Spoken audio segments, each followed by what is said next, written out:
Então, o que falar, como abordar, como convencer as pessoas. Por incrível que pareça, a explicação simples é a mais correta. Quando você complica algo que é simples, você consegue ganhar benefícios, principalmente financeiros, porque você inventa a dificuldade para poder vender a facilidade, sendo que a dificuldade foi você mesmo que criou. Isso daí é algo necessário no conteúdo das finanças, das coisas que são comercializadas no mundo. No entanto, é algo que a nossa inteligência, no nosso sistema do Deus Amor, a gente não desmonta esse sistema de criar dificuldades para vender facilidades. A gente simplesmente, facilmente depuramos, identificamos os elementos e dissolvemos a dificuldade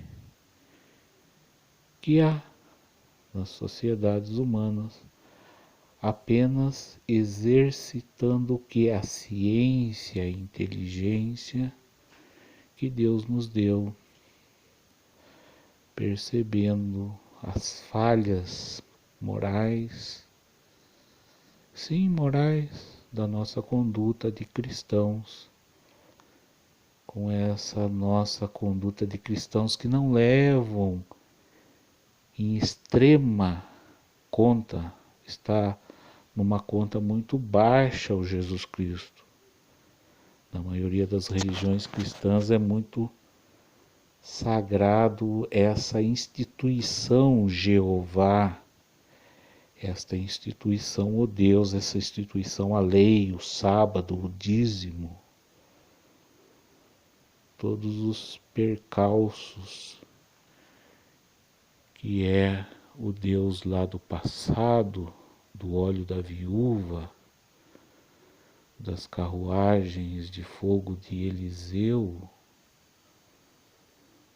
o martelo que flutuou, o que mais? Isaías, o único que não estava no dia da grande carnificina dos babilônicos. Então, eu acho que está muito carente essa cristandade de falar do Cristo, de ver os exemplos e os conselhos fabulosos do Paulo, que inventou o cristianismo, e mesmo de Pedro, Tiago, João, Timóteo. Então há toda uma literatura que tem toda esse contexto do Deus Amor, mas que a gente deixa a segundo plano uma literatura mais para contextualizar mesmo. E a gente não pega a essência.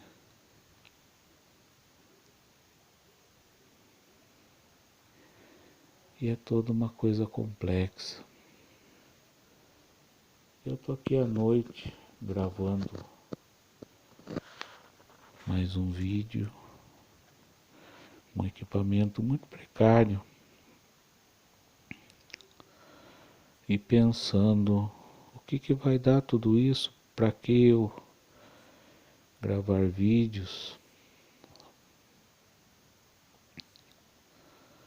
Hoje eu mandei mais de 24 mil e-mails para as pessoas aleatoriamente.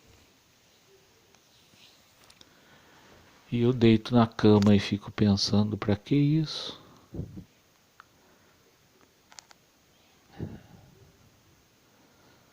Não é possível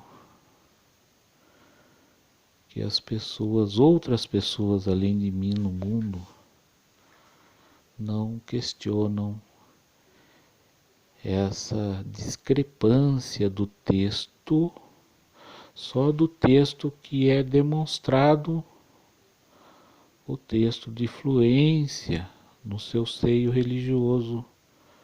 Você é da igreja X, você usa aquela Bíblia do João Ferreira de Almeida ou da Ave Maria, a Bíblia do Rei, que é a mesma da João Ferreira de Almeida. Você usa a Vulgata Latina, ou você usa qualquer outra Bíblia. Você vai ter umas variações no tom, mas o enredo, o contexto, a explicação é sempre a mesma. Então, deve ser eu que estou destoante, fora do tom,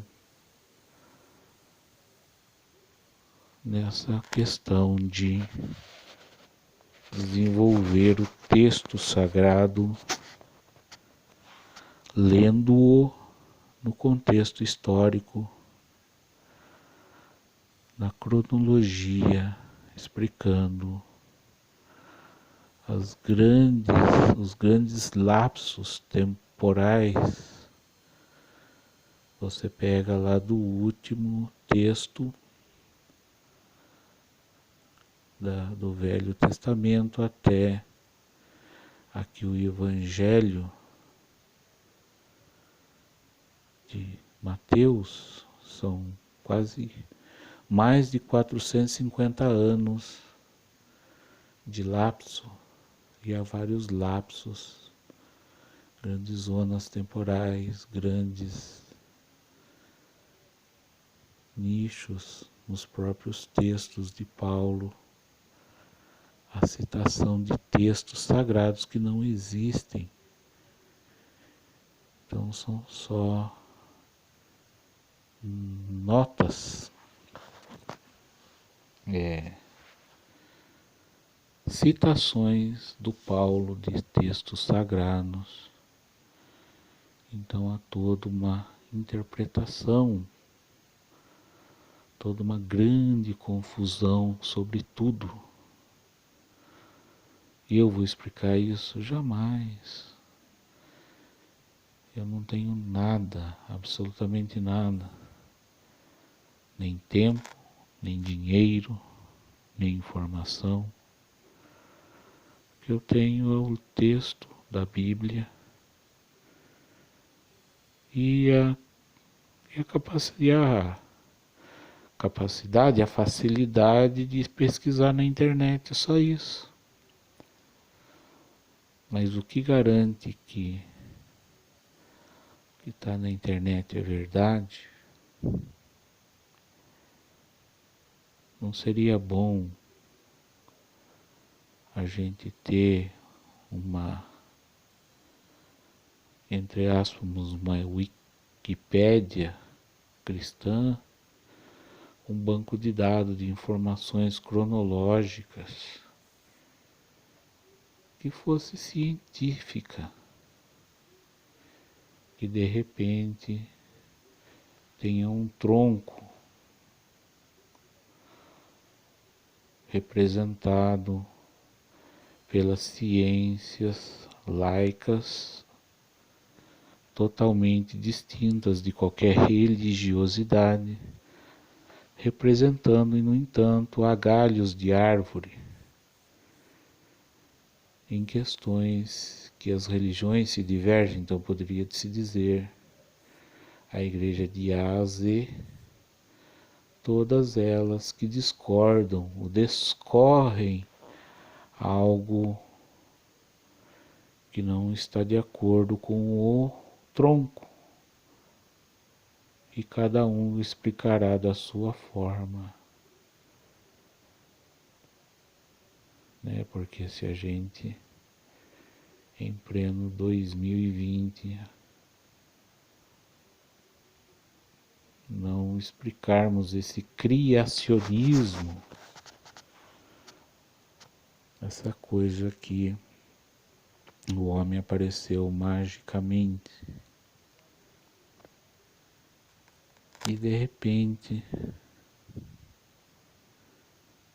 você pega ali só no judaísmo, levando em considerações nichos no próprio texto e literaturas daquela região